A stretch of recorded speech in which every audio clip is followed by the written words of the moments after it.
Good afternoon, everyone, and thanks for joining us here at Web Summit.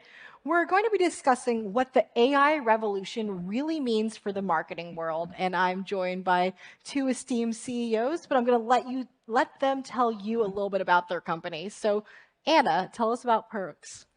Thank you, Michelle.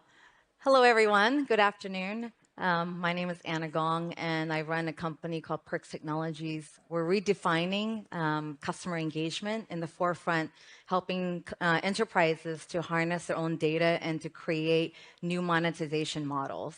And so we're kind of disrupting the traditional loyalty play. To Christian.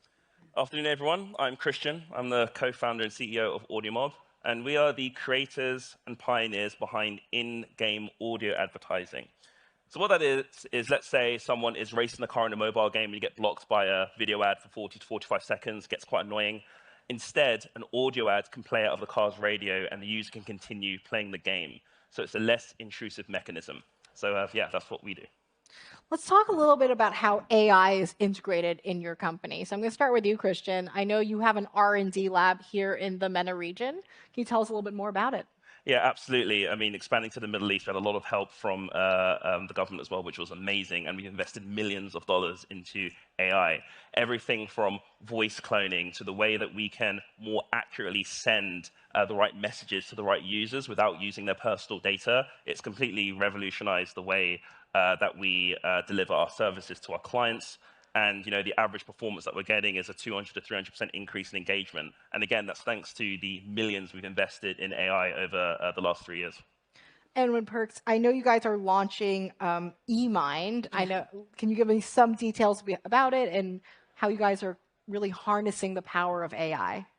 So there's a tagline that I've been using at this conference where creative excellence meets AI, impact happens. And marketing, it has to be measured. There's no room for vanity metrics anymore. It's inundated. So are you driving real-time investments and data in motion? So how do you actually personalize better? And how do you actually harness that data into new monetization models?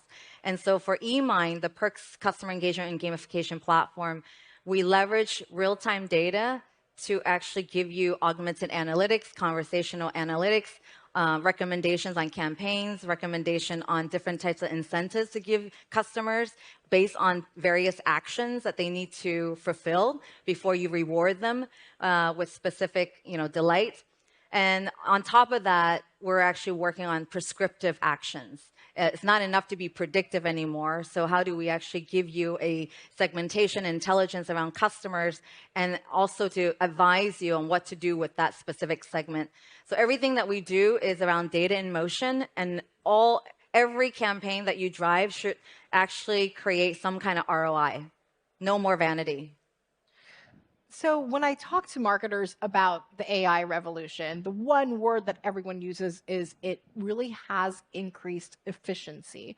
But I kind of want to know what that really means for your individual company. So for Perx, how has AI really worked with your efficiency? So in my organization, paradoxically or ironically, marketing is the most disrupted business unit, but at the same time, it's the most relevant and important business unit. If they're not using some form of AI solutions to harness and also to increase productivity, they're out. My team is actually, they know that we have to disrupt ourselves in order to be relevant in this space.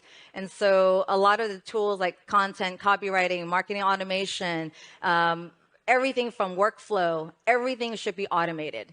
And we're now doing more with less because productivity is now 10x. So in terms of marketing, there's so many different tools and tactics to actually increase productivity. But for what we're doing, I mean, everything can be automated.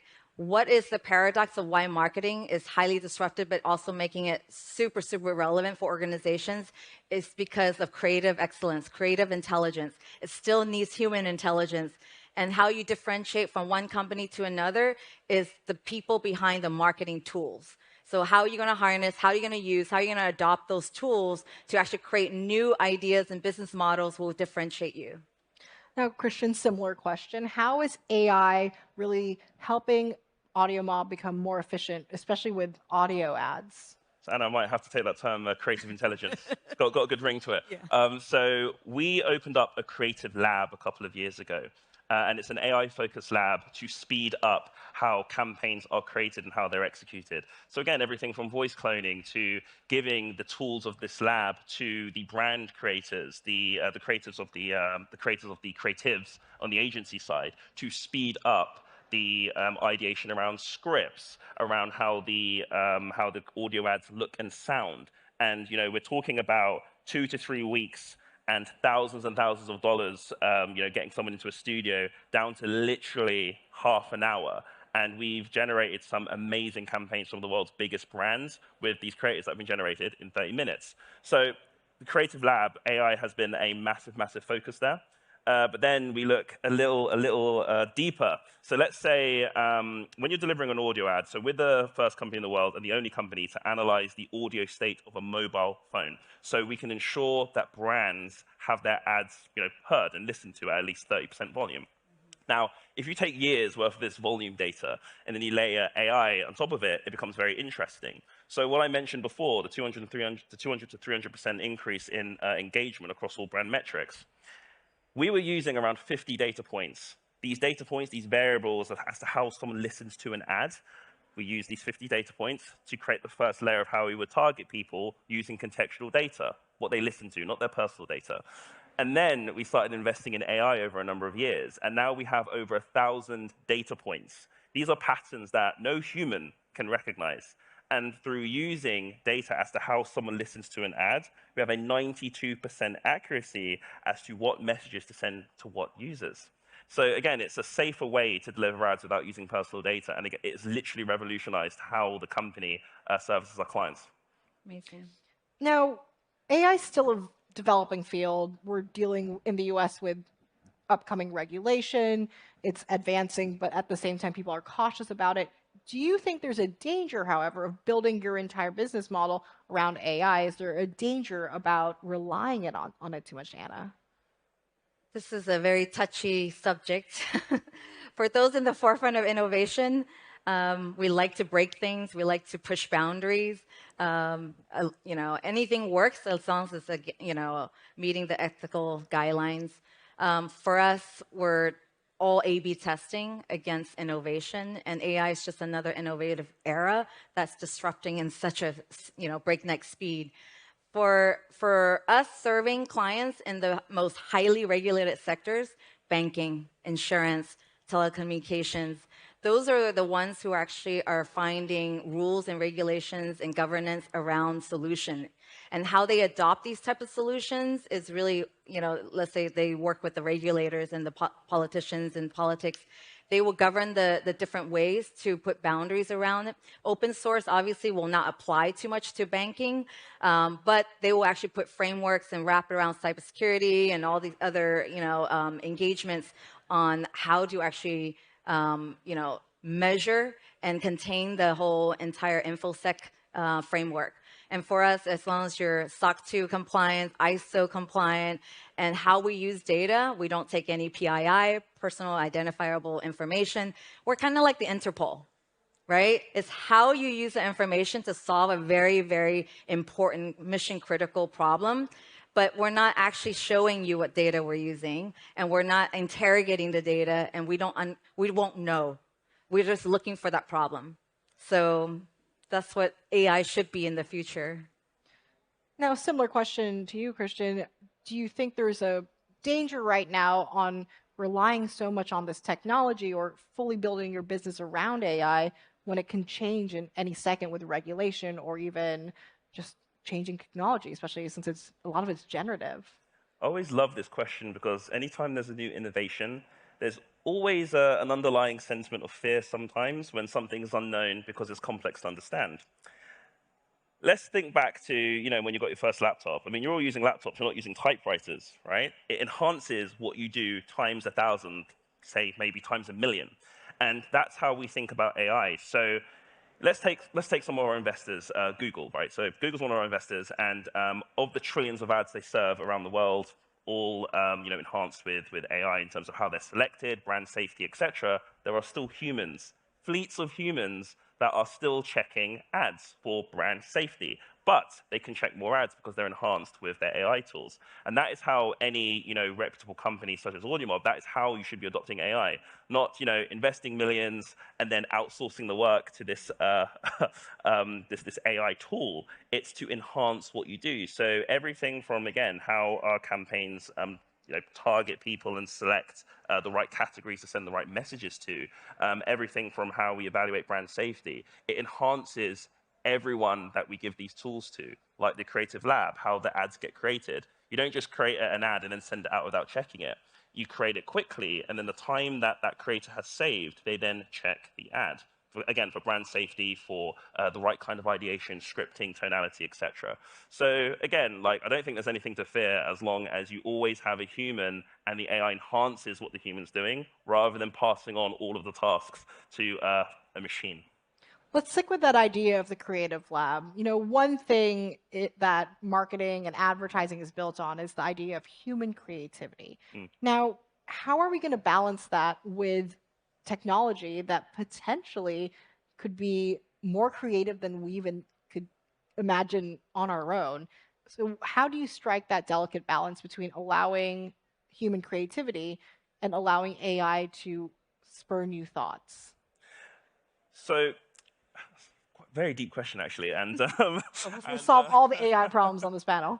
So I would say we're many, many years away from getting an AI that can ideate to a level where it's absolutely superior to a human. The way that AI is used right now, it's to replicate and very direct tasks, like what someone may sound like, or the creation of a script. And again, you still have to direct the AI in terms of what kind of tonality you would want around that script, but it won't do it itself. And we are many, many years away from that eventuality. And again, I consider AI just like a laptop or Microsoft Word. It is something that enhances what you do and can enable you to do that thing much, much quicker. But in terms of it overtaking some of the most advanced processes in the creative realm, which is the ideation, I mean, I'm not gonna say an AI is going to be able to generate a Hollywood script or something, right? That could win an Oscar. Like, we are many decades away from that, I imagine. So I would say we will get there eventually, but we are nowhere close to an AI being able to overtake that part of the creative process. So let's talk about how can AI actually help creativity in your company? How can it help boost what already comes up, what people already come up with? It's funny you mentioned this because Tyler Perry, most of you guys might know him. He just shut down his $800 million investment in Hollywood to create a creative studio because AI is eating his lunch. So he completely, real-time information, yesterday it's announced that he's completely canceling this entire $800 million creative studio. So how will this disrupt creativity? If you're a task rabbit and your day-to-day job is being a task rabbit and doing task rabbity work, you're going to be replaced, period.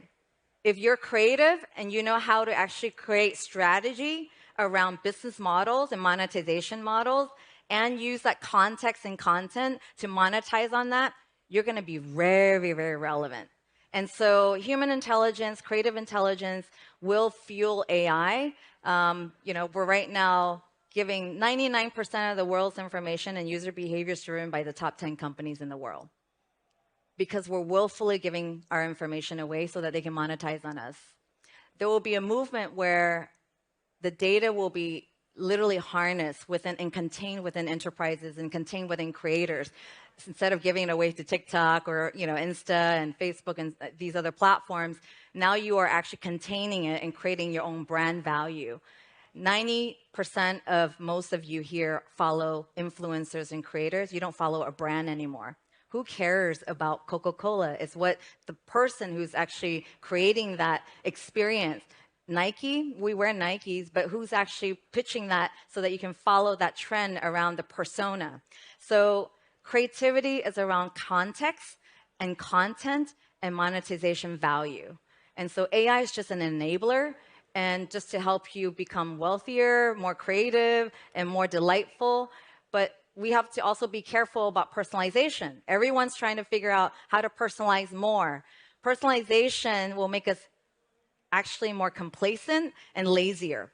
Everything within the click of a button, things are coming to the doorstep. We don't have to work anymore to cook, to put food on the table, to delight ourselves.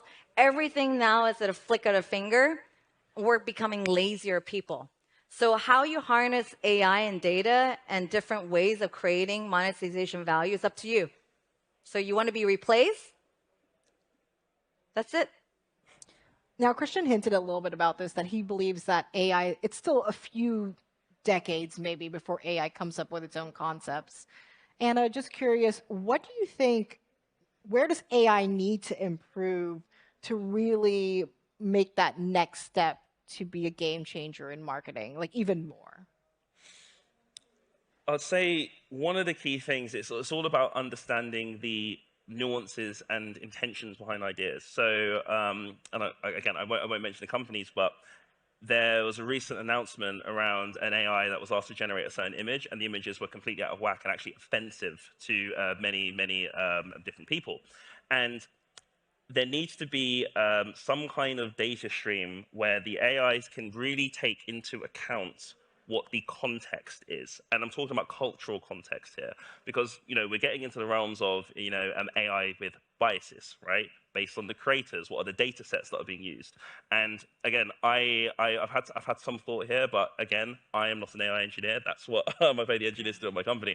But in terms of the kind of data sets that are needed to truly understand culture, I don't even know if those data sets exist yet, or we know how to interpret them. But that is definitely something that is going to be needed if AI is going to take that next step to really generate ideas that kind of gel that we identify as humans. I mean, they're definitely trying. I don't know if you saw the Bloomberg report that Reddit reportedly sold its data set, the content on Reddit, to an AI generative platform to train that platform, so it could learn a little bit more about human behavior and culture. So Anna, same question. Where does AI really need to improve to take that next step to be a game changer for marketing? Oh my goodness. Everything is going to be super productive, and we're all going to be like 2000x our productivity. It's how we use the technology. It's already here. Maybe we're just achieving maybe 10x the productivity. But there's more, I would say, caution in how we use. I mean, recently the deep fakes have been fooling many companies and enterprises. Like one case in point in Hong Kong, somebody actually thought it was a CFO calling him, or the CEO, and it was a completely real character that was deep fake. He transferred $25 million out of the account.